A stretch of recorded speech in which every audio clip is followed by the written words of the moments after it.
कुछ अच्छा करने के लिए कुछ बुरा करना पड़ता है, कुछ नया करने के लिए पुराना टेक्निक अपनाना पड़ता है। इवन खुद के सेटिस्फैक्शन के लिए दूसरे की मारनी पड़ती है। हाँ, मैं सेल्फिशनेस की बात कर रहा, जहाँ तुम देख नहीं पाते, अपने खुशी के लिए दूसरे को तकलीफ देते हो। जैसे तुम अपनी क्लास में टीचर और स्टूडेंट के बीच अटेंशन पाना चाहते हो, इम्प्रेशन जमाना चाहते हो एक्स्ट्रा पढ़कर, लेकिन कभी पलट के ये नहीं देखते बाकी स्टूडेंट पे क्या असर हो रहा है। वो तुम्हें अंदर ही अंदर जेलस फील करते हैं और गुस्सा करते हैं।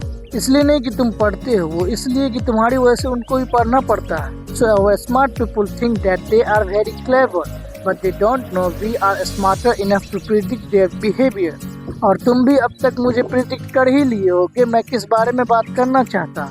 वांडा विजन मार्वल की सीरीज अगर अब तक तुम नहीं देखे हो तो तुम मिस कर रहे हो, क्योंकि ये कनेक्ट करता है आने वाले MCU अगाथा ऑल अलोंग और सीक्रेट वॉर से। तो डिस्क्रिप्शन में टेलीग्राम का लिंक है, वहाँ फ्री में देख सकते हो इंग्लिश में। और जो समझ में नहीं आया बाकी मैं हूँ ना।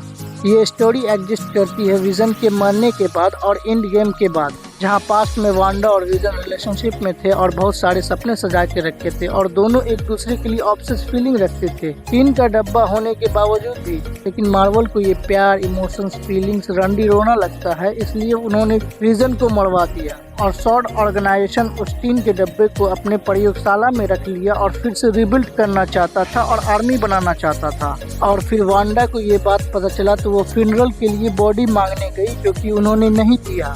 फिर बेचारी कर भी क्या सकती थी, पहले तो उसके माँ बाप मर गए, फिर उसका भाई, और अब प्यार। उसके सपने जो पूरे प्लान करके रखे थे विजन के साथ वेस्ट व्यू में। फिर वांडा अपने इमोशंस पे कंट्रोल नहीं कर पाती और उसके पावर्स की वजह से पूरा वेस्ट व्यू वांडा के इमेजिनरी रियलिटी में चेंज हो जाता। और जो वांडा बचपन में टीवी शो देखती थी, family ties, baby Chand show, और उस प्लेस की कैरेक्टर बन जाती है और एज ए हस्बैंड विजन को भी बना देती है और हैप्पीली अपने इमेजिनरी वर्ल्ड में रहने लग जाती है, जहाँ फैमिली, फ्रेंड्स, घर परिवार सब पा लेती है।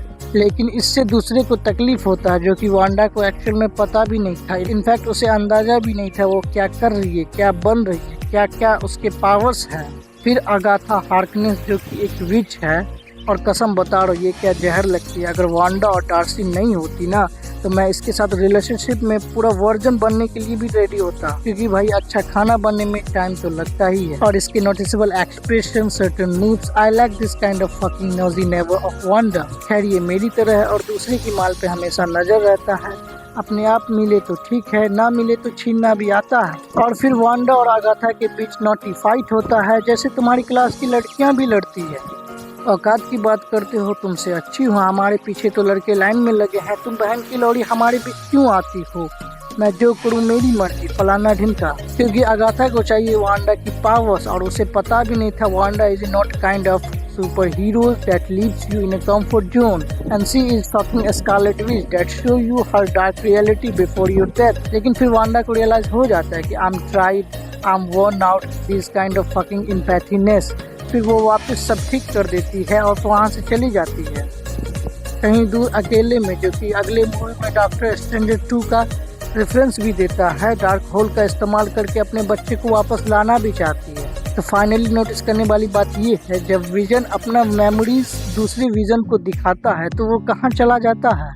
जब उसे पता था मेरे लिए वांडा इतना कुछ कर सकती है, तो बहन का लौड़ा वो वापस क्यों नहीं आता है, जो कि उसे देखकर एक पल के लिए वांडा इमोशनल भी हो गई थी। और दूसरी बात, जब वांडा का इमेजिनरी वर्ल्ड खत्म हो गया तो अगाथा कहाँ चली गई?